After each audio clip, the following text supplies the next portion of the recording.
네, 얼마 전에 지난 한 달 정도 된 것 같은데요. 베이징 동계 올림픽이 있었습니다. 여러분 어떻게 올림픽을 좀 잘 즐기셨나요? 네, 우리가 올림픽이나 어떤 운동 경기를 보통 즐기는 입장인데 이런 즐기는 관람객의 입장이 아니라 경기에 출전하는 선수라면 그래서 만약에 팀을 만들어야 한다면 여러분들께서는 어떤 사람을 여러분의 팀원으로 선택하시겠습니까? 아마도 자기 종목에 있어서 가장 실력이 좋은 사람을 고르고 골라서 팀원으로 삼으려고 할 것입니다. 그런데 해당 종목에 대해서 실력이 좋기는커녕 그 종목을 수행할 수 있는 능력이 하나도 없는 사람을 팀원으로 삼는다면 여기에 어떨까요? 여기에 그렇게 팀원을 선택한 사람이 있습니다. 여러분이 한 번쯤은 이 영상을 보셨거나 또는 그 이름을 들어보았을 텐데 이 사람의 이름은 딕 호이트입니다. 이 사람은 1981년 보스턴에서 열리는 마라톤 대회에 참가하는데 자신의 팀원으로 뇌성마비를 앓고 있는 아들 릭 호이트를 팀원으로 삼아서 함께 출전하게 됩니다. 그 아들 릭 호이트는 뇌성마비를 앓고 있기 때문에 휠체어에 앉아서 그 경기에 어떠한 도움을 주지 못하고 어떻게 보면 짐만 될 뿐이에요. 그러나 아버지인 딕 호이트는 어떻게 보면 짐만 될 뿐인 자신의 아들과 팀 호이트라는 이름을 지어서 함께 출전하여 이 마라톤을 완주합니다. 그리고 이 팀 호이트는 거의 매년 보스턴 마라톤 대회에 출전해서 점점 더 좋은 성적으로 완주하게 되고 결국은 인간의 한계에 도전한다는 철인 3종 경기에도 매번 출전하게 됩니다. 네, 저는 이 이야기를 오래전에 들었습니다만 주님의 은혜 교회에 온 이후에 강문희 형제님과 그리고 김원정 자매님 가정을 보면서 이 이야기가 다시 생각이 났습니다. 강문희 형제님이 이 가정의 첫째 아들 민준이와 함께 팀을 이뤄서 색소폰 공연을 아주 멋지게 하는 것을 보고 와, 우리 교회도 이렇게 환상적인 팀이 있구나 감탄을 하게 되었습니다. 앞서 소개한 팀 호이트는 그 아버지가 젊었을 때 미식축구 선수였기에 이렇게 체력적으로 강인함으로 그 아들을 팀원으로 삼았다면 우리 강문희 형제님 같은 경우에는 강문희 형제님 특유의 음악적인 음악에 대한 사랑과 재능 그리고 감수성으로 인해서 그리고 그 민준이와 함께 한 팀이 되어서 그들의 음악을 듣는 사람들에게 아름다운 선율을 선물해주고 있습니다. 네, 참으로 위대한 팀이 아닐 수 없습니다. 네, 이렇게 실력 차이가 많이 나는 사람들이 한 팀을 이루는 것을 그리고 한 무대에서 연주를 하는 것을 우리 주변에서 볼 수 있었는데요. 성경에서도 우리 하나님께서 이런 큰 차이가 있음에도 우리와 한 팀을 삼아주시는 것을 찾아볼 수 있습니다. 오늘 본문 말씀도 그러한 본문 가운데 하나인데요. 오늘 본문 말씀은 사도행전 중에서도 우리에게 가장 아주 익숙한 본문이죠. 많은 분들이 잘 아는 본문이지만 새롭게 믿음 생활을 시작하시는 분들과 또 다음 세대 친구들을 위해서 조금 배경 설명을 하고 들어가겠습니다. 네, 사도행전은 누가 썼습니까? 네, 사도행전은 누가복음의 저자인 누가 썼습니다. 네, 누가복음을 작성한 이후에 쓴 책이에요. 사도행전은 이렇게 시작합니다. 네, 사도행전 1장 1절에서 2절까지의 말씀을 보면 데오빌로요, 내가 먼저 쓴 글에는 무릇 예수께서 행하시며 가르치기를 시작하신부터 그가 택하신 사도들에게 성령으로 명하시고 승천하신 날까지 이를 기록하였습니다. 사도행전을 누가가 썼는데 누가는 신약에서 두 개의 책을 쓰게 되죠. 바로 누가복음과 사도행전입니다. 이 두 개의 책이 신약 성경의 약 4분의 1을 차지합니다. 신약 성경에 총 27권의 책이 있는데 그 중에서 이 두 권의 책이 신약 성경의 약 25%를 차지하는 거예요. 누가는 왜 이렇게 많은 분량의 책을 썼을까요? 그 이유는 우리가 잠시 뒤에 살펴보도록 하겠습니다. 이 책을 쓴 사람 누가인데 이 누가가 누구에겠습니까? 네, 데오빌로라는 사람에게 씁니다. 이 데오빌로라는 사람이 이 누가복음과 사도행전에 쓰여져 있는 1차적인 수신자입니다. 그러니까 누가가 누가복음과 사도행전을 쓸 때 누구를 생각하고 지금 이 글을 쓰냐면 2000년 후에 이 글을 읽은 우리를 생각하고 쓴 것이 아니라 이 데오빌로라는 사람을 생각하고 썼다는 것입니다. 누가복음의 첫 장을 한번 볼까요? 누가복음 1장 1절에서 4절까지를 보면 우리 중에 이루어진 사실에 대해서 처음부터 목격자와 말씀에 일꾼된 자들이 전하여준 그대로 내력을 조설하려고 붓을 든 사람이 많은지라. 지금 예수 그리스도의 복음이 점점 퍼져가고 있어요. 그런데 이 복음에 대해서 알기 위해서, 그리고 그 내력을 처음부터 그 내력을 소개하려고 붓을 든 사람이 많았다는, 책을 쓴 사람이 많았다는 것입니다. 그런데 이 모든 일을 근원부터 자세히 미루어 살핀 나도 여기에서 나는 누가입니다. 데오빌로 각하에게, 여기도 데오빌로가 나오죠. 차례대로 써보내는 것이 좋은 줄 알았노니 이는 각하가 알고 있는 바를 더 확실하게, 지금 각하가 어느 정도 알고 있는데 그것을 더 확실하게 하기 위해서 이 누가복음을 쓴다라고 이야기를 하고 있습니다. 그런데 이 데오빌로라는 사람이 누구인지에 대해서는 성경학자들도 이 사람의 이름 말고는 또 다른 정보를 다른 곳에서 발견할 수가 없었어요. 그래서 미루어 짐작, 유추만 할 뿐입니다. 데오빌로는 유대식 이름이 아니라 헬라식 이름이라는 것을 봐서 이 사람은 유대인들 입장에서 외국인, 즉 이방인이었을 것이다라고 생각을 하고 있습니다. 또한 거기에다가 누가는 데오빌로에게 각하라는 호칭을 사용하는 것을 봐서 이 각하라는 호칭이 당시의 총독 이상의 사람들에게 사용되었음을 생각한다면 이 사람은 아주 고위 관직에 있는 사람이었을 것으로 추정하고 있습니다. 그러나 이 신자, 즉 그리스도인은 아닌 것으로 생각되어져요. 왜냐하면 예수님을 믿는 신자였다면 이 사람이 높은 관직에 있든지 아니면 낮은 하층 노예든지 상관없이 형제라고 불렀을 것이기 때문이죠. 그래서 이 데오빌로라는 사람은 아직 예수님을 믿지는 않지만 예수님에 대해서 궁금해하고 예수님을 더 잘 알아가고자 했던 그러한 사람이었을 것으로 추정하고 있습니다. 그래서 누가는 아직은 예수님을 모르지만 예수님을 알아가고자 하는 이 이방인, 고위 관직에 있는 사람에게 자세하게 예수님에 대한 이야기를 풀었습니다. 3절에 보면 누가는 그 모든 일을 근원부터 자세히 미루어 꼼꼼하게 살폈다고 하죠. 그래서 누가복음과 사도행전의 부피가 그렇게 큰 이유가 누가의 이 꼼꼼함 때문에, 이 누가의 이 철저함 때문에 그렇게 부피가 커진 것을 볼 수가 있습니다. 그래서 아마도 우리 예처럼 학생들과 피스메이커 학생들이 3월달 말씀 묵상을 시작할 때 3월 초에는 누가복음을 묵상했을 텐데 아주 많이 힘드셨을 거예요.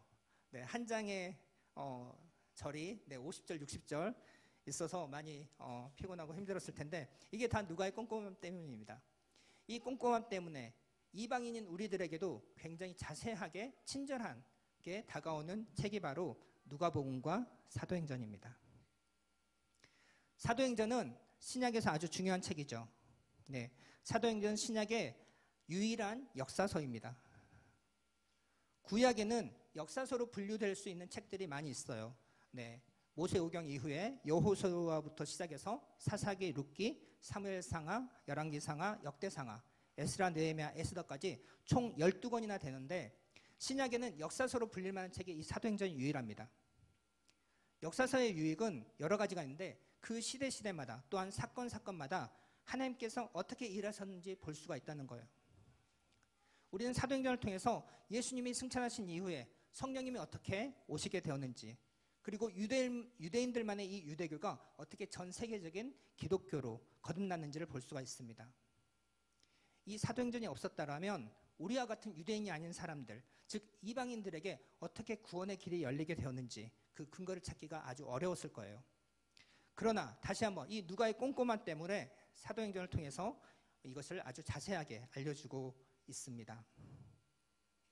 사도행전 1장 1절로 다시 넘어오면 누가는 이 책의 1차 수신자인 데오빌로에게 자신이 먼저 쓴 걸, 다시 말하면 누가복음에 대해서 이야기를 하고 있죠.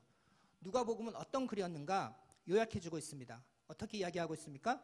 그 누가복음은 예수께서 행하시고 가르치기를 시작하신부터, 즉 예수님의 공생애부터 그가 택하신 사도들에게 명하시고 승천하신, 하늘로 올라가신 일까지를 기록하였다고 이야기합니다. 과연 그런가? 누가복음이 어떻게 끝나고 있는지 누가복음 마지막 장을 한번 살펴보겠습니다. 누가복음 24장 44절부터 보면 예수님께서 부활하신 예수님께서 제자들 앞에 나타나셨어요. 그리고 자신의 몸을 보이시고 제자들과 함께 식사를 합니다. 그리고 제자들을 둘러 앉혀놓고 말씀을 가르치죠. 44절에 보면 이르시되 내가 너희와 함께 있을 때, 그러니까 십자가에 돌아가시기 전에 너희와 함께 있을 때 너희에게 말한 바 곧 모세의 율법, 여기에서 모세의 율법이라는 것은 모세 오경을 이야기하는 거예요. 창세기, 출애굽기, 레위기, 민수기, 신명기로 지금은 분류되어 있죠. 그리고 선지자의 글, 여기에서 선지자의 글은 우리가 선지서로 알고 있는 이사야, 예레미야가 그리고 소선지서뿐만 아니라 아까 언급했던 역사서들도 선지자의 글로 분류가 되고 있습니다. 그리고 시편에, 여기서 말하는 시편은 우리가 알고 있는 시편뿐만 아니라 시의 언어로, 그러니까 운문의 형식으로 쓰여진 글들을 이야기해요. 다시 말하면 욥기, 시편, 잠언, 전도서, 아가서를 이야기하는 것입니다. 그러니까 모세율법, 선지자의 글, 그리고 시편은 구약 전체를 이야기하는 것입니다. 구약 전체가 무엇을 이야기하고 있다라고 말씀하시는 거예요? 46절에 보면 그리스도가 고난을 받고 제3일에 죽은 자 가운데서 다시 살아날 것. 네, 다시 이것을 제목을 정하자면 그리스도의 고난과 부활이라고 할 수가 있겠습니다. 그리고 그의 이름으로 죄사함을 받게 하는 회개가 예루살렘에서 시작하여 모든 족속에 전파될 것. 이것의 제목을 정하자면 세계 선교가 일어날 것으로 기록되어 있다고 하는 것입니다. 예수님께서 십자가에서 죽으시고 다시 살아나셔서 제자들을 다시 만나셔서 다시 한번 구약 전체를 요약해 주시는데 구약 성경 전체가 무엇을 이야기하고 있느냐? 첫 번째, 그리스도의 고난과 부활, 그리고 두 번째, 세계 선교가 일어날 것을 이야기하고 있다라고 하는 것이죠. 그리고 너희는 이 모든 일의 증인이다.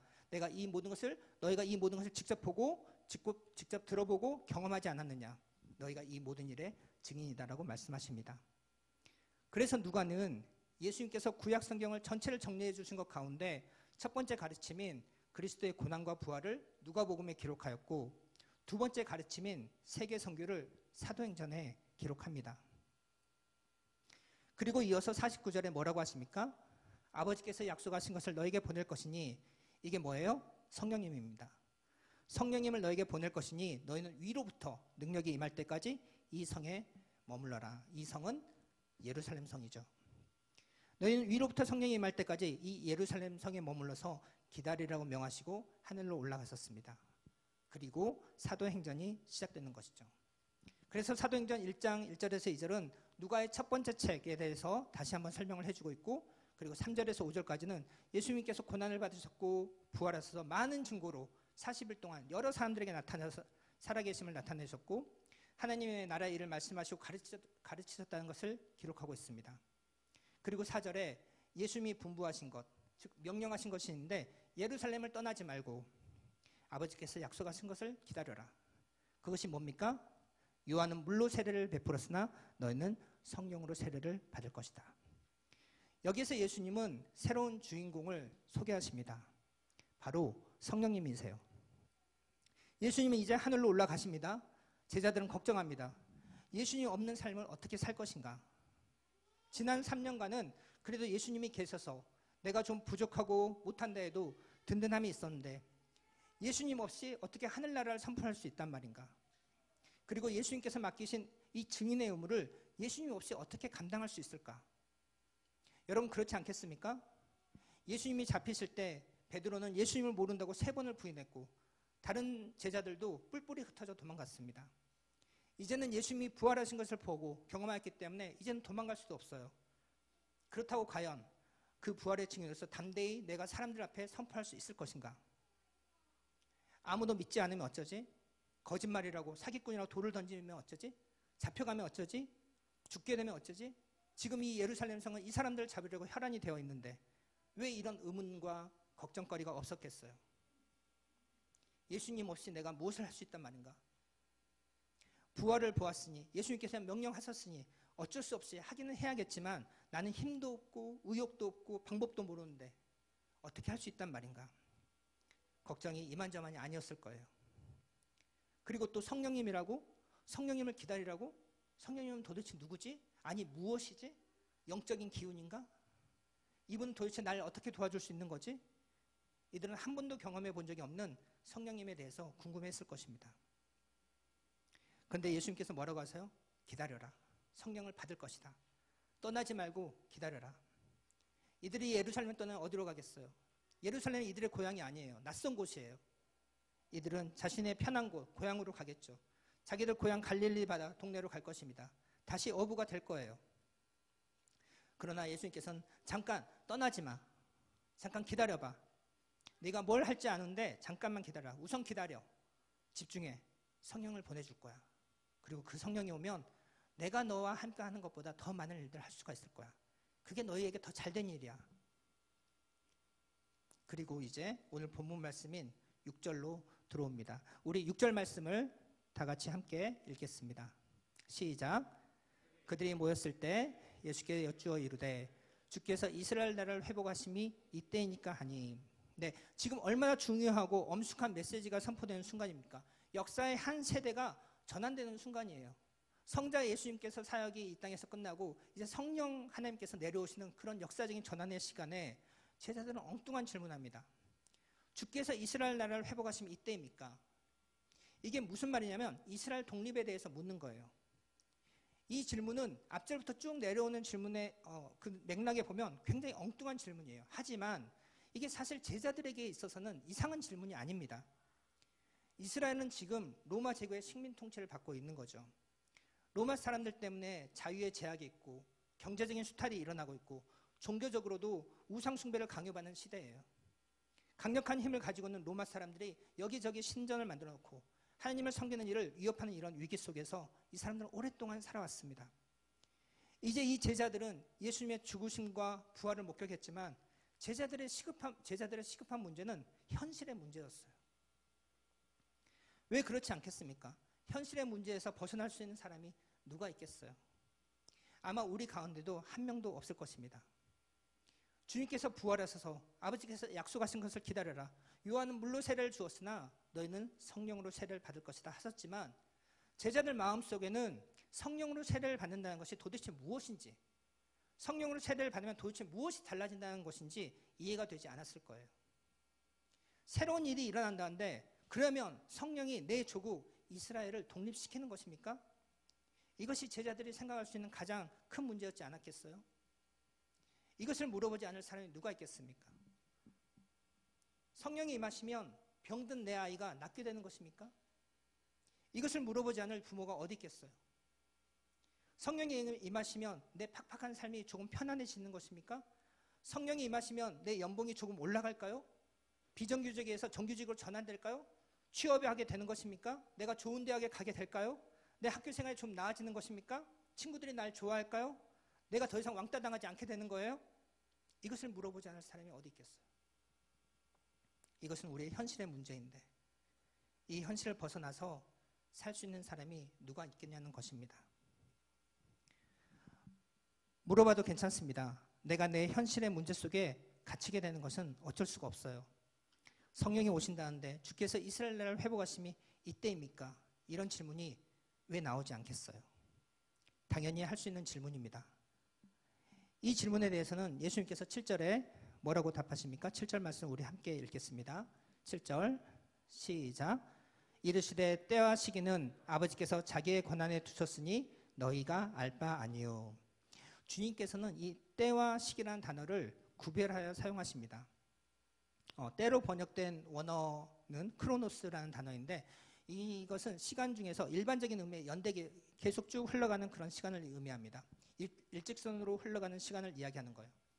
반면에 시기라고 번역된 카이로스라는 단어는 특별한 사건과 관련된 어떤 한 정점의 시간을 의미합니다. 우리는 하루 24시간이라는 크로노스의 시간을 살아가면서 어떤 특별한 사건이 있는 카이로스를 경험하게 되죠.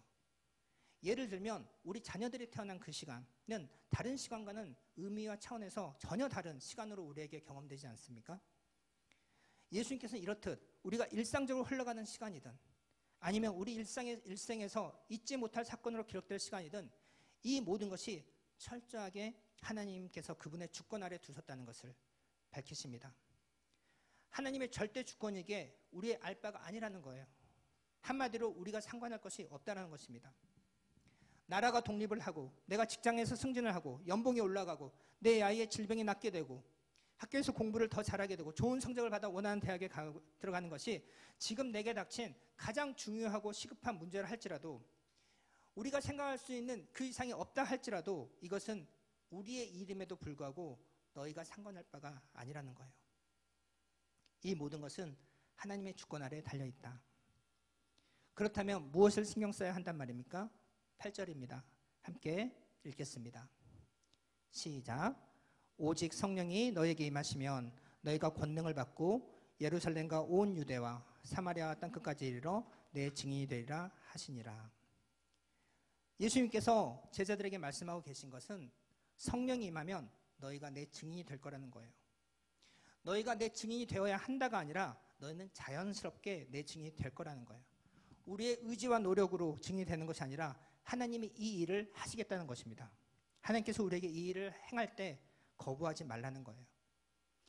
예수님께서는 우리에게 증인이 되리라 라고 하셨다는 것을 기억해야 합니다. 그런데 우리는 종종 예수님께서 우리에게 뭘 약속하시고 무엇을 명하셨는지 잊어버리곤 합니다. 예수님은 우리에게 주님을 위한 변호사가 되어달라는 부탁을 하지 않았습니다. 그런데 종종 우리는 증인이기보다도 변호사로 말하고 행동할 때가 많습니다. 내가 다니고 있는 교회, 내가 믿고 있는 하나님, 나의 종교 기독교에 대해서 변호하려고 하죠. 물론 어떤 교리나 사건을 잘 설명할 수도 있어야겠지만 예수님께서 우리를 부르신 목적은 변호사가 아니라 증인으로 부르셨다는 것입니다. 증인이란 무엇입니까? 사전에 보면 증인이란 어떤 사실을 증명하는 사람, 그리고 법률적으로는 소송법에서 법원 또는 법관에 대해서 소송 당사자가 아니면서, 다시 말하면 피고인이나 원고인이 아니면서 법원의 신문에 대해서, 법원이 물어보는 것에 대해서 자기가 경험한 사실을 진술하는 사람이란 뜻이 있습니다. 즉 증인이란 자기가 경험한 어떤 일에 대하여 경험하지 못한 사람들에게 사실대로 이야기하는 사람을 증인이라고 합니다. 저는 스웨덴에 있는 한 선교단체에서 약 5년 정도 사역을 했었는데요. 당시에 제가 스톡홀름 시내에서 차 사고를 당한 적이 있습니다. 네, 이제 좌회전 신호를 받아서 차를 이렇게 좌회전해서 가고 있는데 마침 그때 이제 그곳에 횡단보도가 파란색으로 된 거예요. 사람들이 이제 지나가게 돼서 차를 멈췄죠. 근데 제 뒤에 오던 버스가 차마 보지 못했는지 제 차를 들이받고 말았습니다. 그래서 이제 다 잘 하시는 거죠. 뒷목을 탁 잡고 네, 이렇게 딱 차 밖으로 나오는데, 네, 그때 길을 가던 어떤 여성분이 저한테 다가오셔서 자기가 증언할 테니 혹시 필요하면 연락하라면서 명함을 주고 갔습니다. 제가 그렇게 명함을 한 3장 정도 받았습니다. 네, 증인이란 이런 것입니다. 자기가 이 사건을 보았는데 누구누구가 잘못했고 누구누구는 잘못이 없다는 것을 이야기하는 사람이에요. 이렇게 하기 위해서는 증인은 2가지 조건이 갖추어져야만 하죠. 첫 번째 것은 수동적이라고 말할 수 있고, 두 번째 것은 좀 능동적이라고 말할 수 있는데, 증인의 첫 번째 조건은 본 것이 있거나 들은 것이 있어야 합니다. 본 것도 없고 들은 것도 없는데 증인이 될 수는 없어요. 스웨덴에서 차 사고가 났을 때 저희 어머니는 한국에 계셨는데 아무리 저를 사랑하고 저를 변호해주고 싶어도 절대로 증인이 될 수는 없습니다. 왜냐하면 그 자리에 없었기 때문이죠. 하지만 생전 한 번도 만난 적이 없는 사람이고 저에 대해서는 아무것도 모르는 그 낯선 외국 중년 여성은 증인이 될 수 있습니다. 왜냐하면 그것을 지나가고 있었고 그 사건을 목격했기 때문입니다. 두 번째로 증인이란 자신이 경험한 것을 이야기하는 사람입니다. 이것을 증언이라고 합니다. 우리는 종종 간증을 듣지요. 간증이란 무엇입니까? 간증은 내 삶에서 경험한 하나님을 이야기하는 것이 간증입니다. 이것도 증언이라 할 수 있습니다. 다른 사람들은 모릅니다. 동일한 집회, 동일한 예배에 참석했어도 하나님을 경험하는 것이 다를 수 있어요. 자신이 경험한 하나님을 나누는 것이 간증입니다. 하나님을 경험한 사람만이 간증을 할 수가 있는 것이죠. 우리 성도님들은 어떻습니까? 하나님에 대해서 본 것이 있고 들은 것이 있습니까? 하나님을 경험하신 적이 있습니까? 여기 와서 설교 듣는 거 말고 삶 가운데서 하나님을 경험하신 적, 복음을 경험하신 적이 있습니까?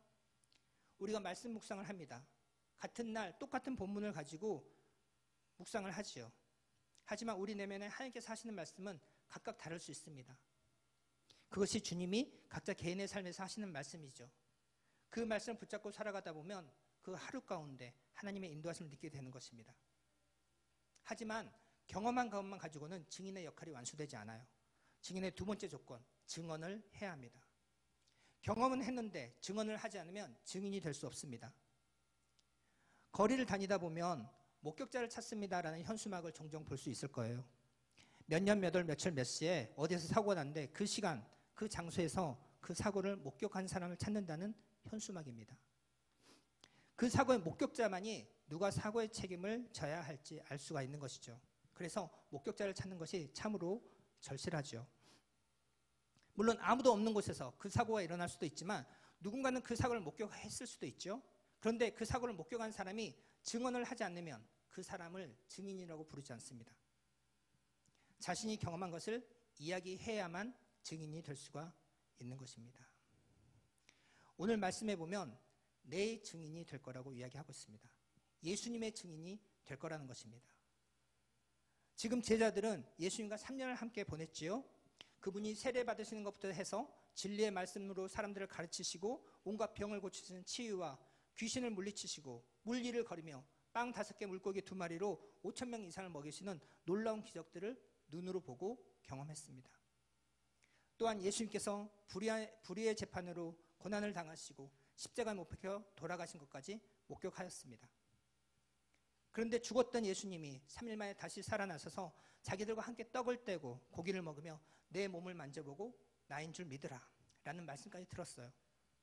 제자들은 이 모든 것을 보았어요. 들었어요. 경험했어요. 하지만 이 당시 상황 가운데서 차마 나설 용기가 없었어요. 이 모든 것을 경험했지만 예수님에 대해서 증언하지를 않았어요. 그래서 성령이 오시는 것입니다.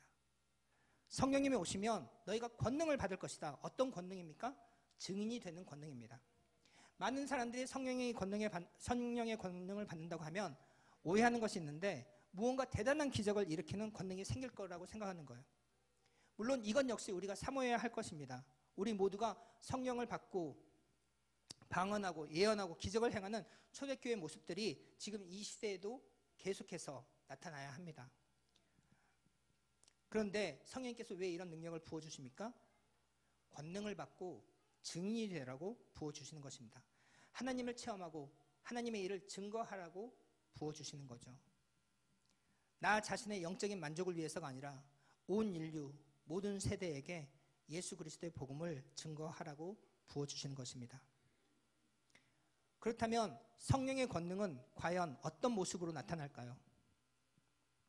성령을 받으면 예수를 믿어라 하면 믿게 되는 그런 능력일까요? 우리는 2주 전에 설교로 들은 성령으로 세례받은 한 청년으로부터 힌트를 얻을 수 있습니다. 그분은 예수님이셨죠. 당시 세례는 죄인된 인간을 위한 예식이었지 죄 없는 사람을 위한 예식이 아니었습니다. 그런데도 예수님께서는 마치 자신이 죄인처럼 세례 요한에게 세례를 받았습니다. 그때 하늘에서는 성부 하나님의 음성이 들리고 성령님께서 비둘기처럼 예수님 위에 내려와 앉았습니다. 성령이 임하신 예수님의 삶은 자신의 영적인 권능을 자랑하고 다른 사람들 위해 군림하는 사람이 아니라 오히려 죄인들을 섬기고 그들의 발을 씻어주며 그들을 위해서 죽기까지 사랑하신 삶이었습니다. 이것이 성령의 권능입니다. 죄인인 우리는 스스로 겸손할 수 없어요. 자신의 힘으로 누군가를 섬길 수 없어요. 우리에게는 그런 능력이 없어요. 그런데 성령이 오시면 우리가 권능을 받을 것입니다. 예수님과 같이 겸손의 권능, 섬김의 권능, 희생의 권능, 사랑의 권능을 받을 거예요. 바로 그런 모습으로 우리는 주님의 증인이 될 것입니다. 그런데 그 성령을 어디에서 받습니까? 예루살렘에서 받습니다. 왜 예루살렘일까요? 물론 예루살렘은 굉장히 상징적이고 전략적인 도시입니다. 당시 예루살렘은 이스라엘의 수도였고 가장 큰 도시였죠. 수많은 순례자들이 예루살렘에 들렀습니다. 그런데 베드로와 제자들에게 이 예루살렘은 어떤 곳입니까? 바로 이 예루살렘에서 그들이 사랑하는 스승 예수 그리스도를 배반했습니다. 그냥 배신한 것이 아닙니다.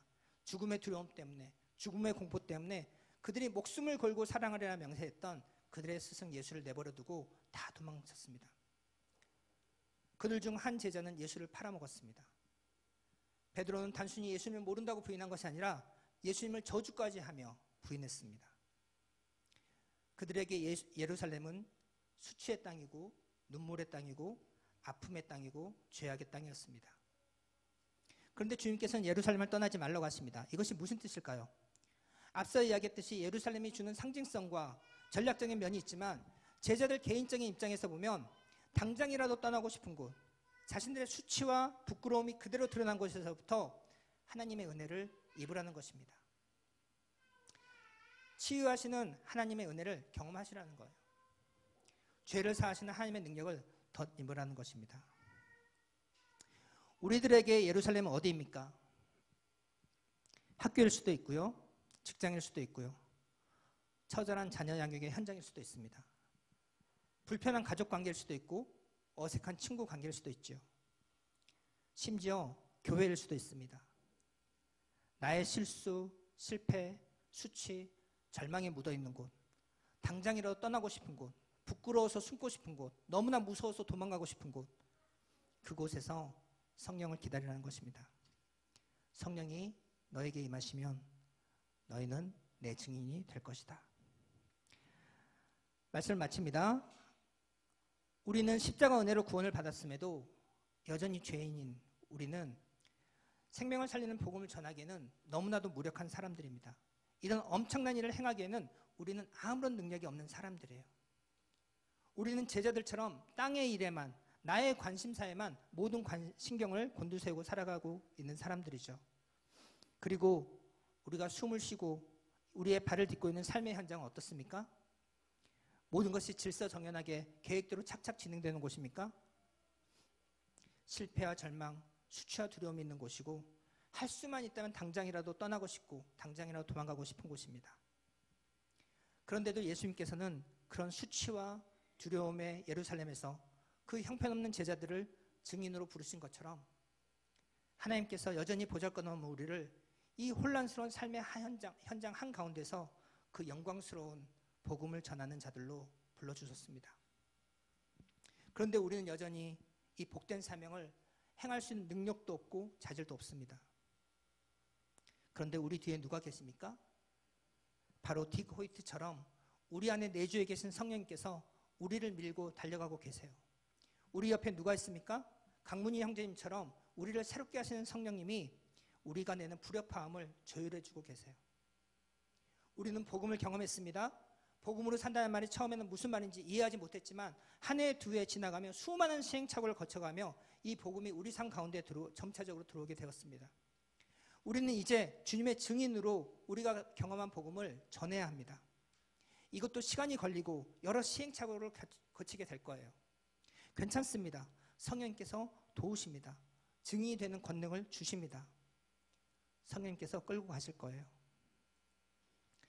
만약에 하나님께서 복음 전도의 효율성을 생각하셨다면 우리를 팀원으로 부르지 않으셨을 거예요.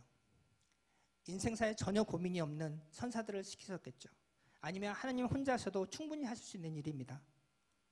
그런데 복음 전도에 무능하고 무력한 저희들을 부르셨어요. 왜일까요?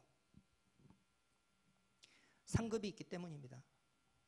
우리는 마지막 날 이 모든 것이 성령님께서 하신 일이기에 그분이 모든 영광을 받으셔야 하지만 그분과 함께 그 영광에 참여하게 될 것입니다.